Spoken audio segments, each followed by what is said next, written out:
اس کے بعد وہ آیت آ رہی ہے جو قرآن حکیم کی عظیم ترین آیت ہے، حضور فرمان نبوی صلی اللہ علیہ وسلم، آیت الکرسی۔ اس کا تو نام بھی چونکہ معروف ہے، میں نے جو آپ کو بڑے بڑے حکمت کے موتی اور بڑے بڑے پھول آپ کو گنوائے ہیں، آیت الآیات، آیت البر، آیت الاختلاف، اور اب یہ ہے آیت الکرسی، توحید کے عظیم ترین خزانوں میں سے ہے۔ ہی سیدۃ آیات القرآن، حضور نے فرمایا یہ تمام آیات قرآنی کی سردار ہے۔ جس طریقے سے آیت بر اور سورۃ العصر میں ایک نسبت ہے کہ ہدایت اور نجات کی شرائط ساری کی ساری ایک چھوٹی سی صورت میں اللہ نے جمع کر دی، والعصر ان الانسان لفی خسر الا الذین آمنوا وعملوا الصالحات وتواصوا بالحق وتواصوا بالصبر، لیکن اس کی تفصیل ایک آیت میں آئی، وہ آیت البر ہے۔ چنانچہ جو منتخب نصاب ہم نے مرتب کیا ہے دعوت قرآن کے لیے، میں پہلا درس سورۃ العصر کا ہے اور دوسرا درس آیت البر کا ہے۔ جو نسبت سورۃ العصر میں ہے کہ وہ سورت ہے، یہ آیت ہے، لیکن اس آیت میں کئی سورتیں نکل سکتی ہیں حجم کے اعتبار سے سورۃ العصر کے برابر۔ یہی نسبت ہے سورہ اخلاص میں، 4 آیتیں، توحید کا عظیم ترین خزانہ، اور یہ آیت الکرسی، یہ آیت ہے۔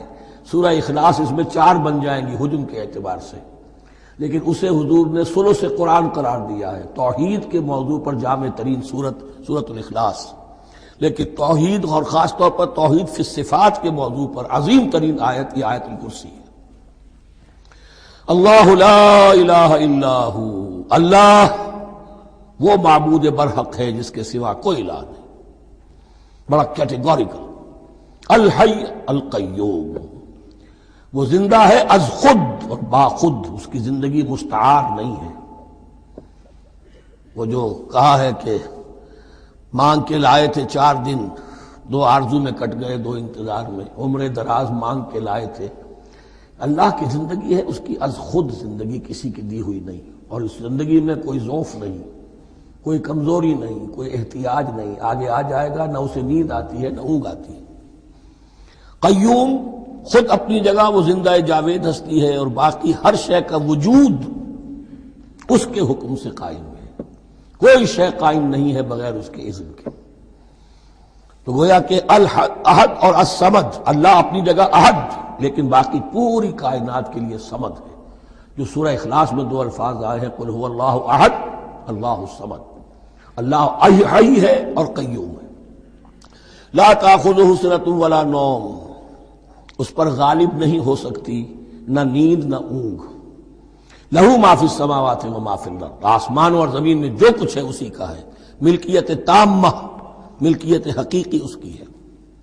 من ذا الذی یشفع عندہ الا باذنہ، کون ہے وہ جو شفاعت کر سکے اس کے پاس مگر اس کی اجازت سے۔ اب یہ مقام آیا ہے سورہ بقرہ میں پہلی مرتبہ، 3 مرتبہ کیٹیگوریکل ڈینائل کے بعد، کوئی شفاعت نہیں، کوئی شفاعت نہیں، کوئی شفاعت نہیں۔ یہاں بھی جو انداز ہے بہت ہی جلالی انداز ہے، منظر ندی، کس کی یہ حیثیت ہے، کس کا یہ مقام ہے، کس کو یہ زور حاصل ہے کہ وہ اپنے اختیار کے بل پر، جو اپنی حیثیت کی بنیاد پر شفاعت کر سکے؟ ہاں، جس کے لیے اللہ اجازت دے دے۔ استثناء کے ساتھ شفاعت کا یہاں پر پہلی مرتبہ آیا، ورنہ سورہ بقرہ کے 6 رکوع کی دوسری آیت، واتقوا یوما لا تجزی نفس عن نفس شیئا ولا یقبل منها شفاعۃ ولا یؤخذ منها عدل ولا هم ينصرون۔ 15 رکوع کی دوسری آیت، واتقوا یوما لا تجزی نفس عن نفس شیئا ولا یقبل منها عدل ولا تنفعها شفاعۃ ولا هم ينصرون۔ اور اب اس سے پہلے کی آیت میں آ چکا ہے ولا شفاعہ، کوئی شفاعت مفید نہیں ہوگی، لیکن یہ کہ اس میں ایک استثناء ہے۔ اب یہ ذرا باریک مسئلہ ہے کہ شفاعت حقہ کیا ہے، شفاعت باطلہ کیا ہے، تو دورہ ترجمہ قرآن میں اتنی تفاصیل کے ساتھ بحث نہیں کی جا سکتی، وہ ایک علیحدہ موضوع ہے، حال ہی میں نے اس پر اپنے درس ریکارڈ کرا دیے ہیں۔ یعلم ما بین ایدیہم وما خلفہم، وہ جانتا ہے جو کچھ ان کے سامنے اور جو اس کو پیچھے ہے۔ عام طور پر دنیا میں ہم سفارش کرتے ہیں تو کہتے ہیں کہ بھئی میں جانتا ہوں اس شخص کو بہتر، اصل میں جیسا کچھ یہ نظر آتا ہے ویسا نہیں ہے، یا جیسا کچھ فیکٹس آن دی فائل آ گئے ہیں وہ بڑے ہی ڈیسیونگ ہیں، اصل حقائق کچھ اور ہیں اس کیس کے، وہ میں آپ کو بتاتا ہوں۔ یہ بات اللہ کے سامنے کون کہہ سکتا ہے؟ جبکہ اللہ تو جانتا ہے جو کچھ ان کے سامنے اور جو کچھ ان کے پیچھے ہے.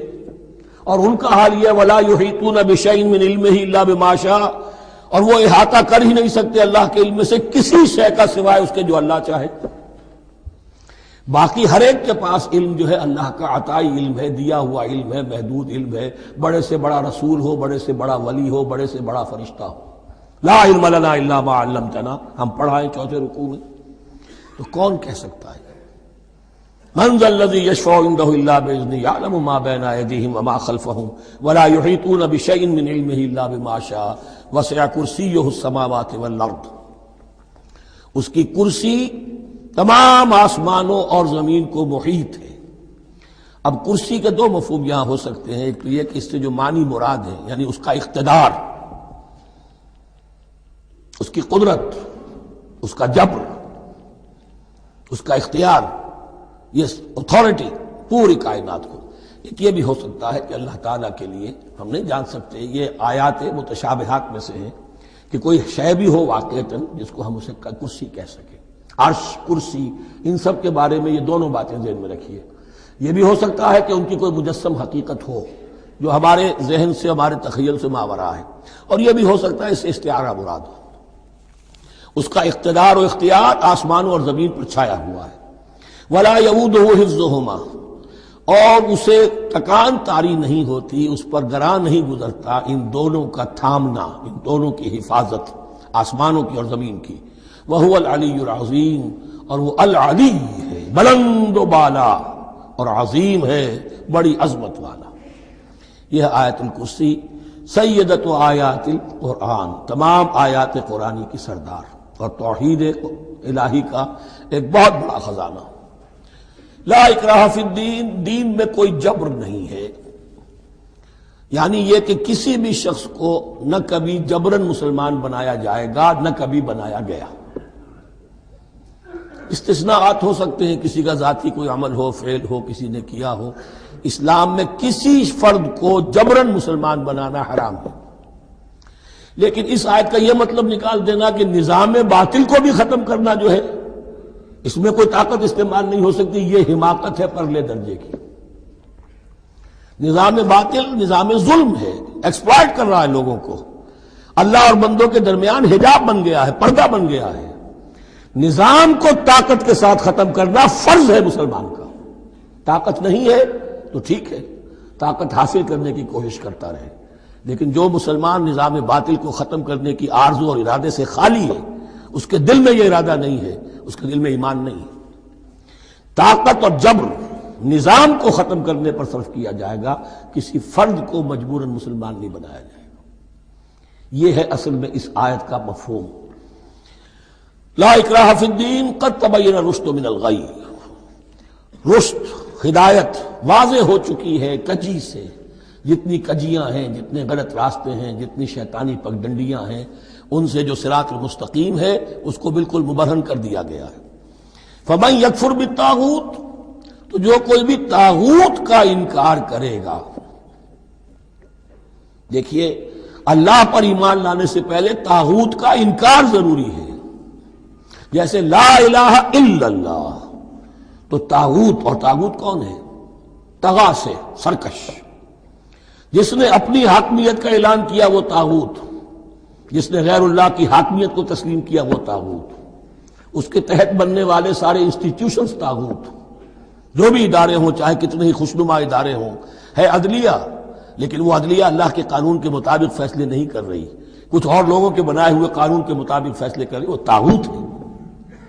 جو بھی اللہ کے حدود بندگی سے تجاوز کرتا ہے وہ طاغوت ہے. طغیانی کسے کہتے ہیں؟ پانی دریا کی حدوں میں بہہ رہا ہے، لیکن جب وہ اپنی حدوں سے نکلا طغیانی پہ ہے. دریا کو اپنی موج کی طغیانیوں سے کام، کشتی کسی کے پار ہو یا درمیان رہے اسے اس کی کیا فکر ہے. تو طغا اور بغا یہ دونوں بڑے قریب کے الفاظ ہیں، بغاوت اور طغیانی. فمن یکفر بالطاغوت، طاغوت کا انکار، جو کوئی کفر کرے طاغوت کے ساتھ، ویؤمن باللہ، اور پھر اللہ پر ایمان لائے. طاغوت سے بھی دوستی، اللہ پر بھی ایمان، اللہ کے دشمنوں سے بھی یارانہ، اور اللہ کے ساتھ بھی وفاداری کا دعویٰ. یہ چیز نہیں چل سکتی، یہی منافقت ہے.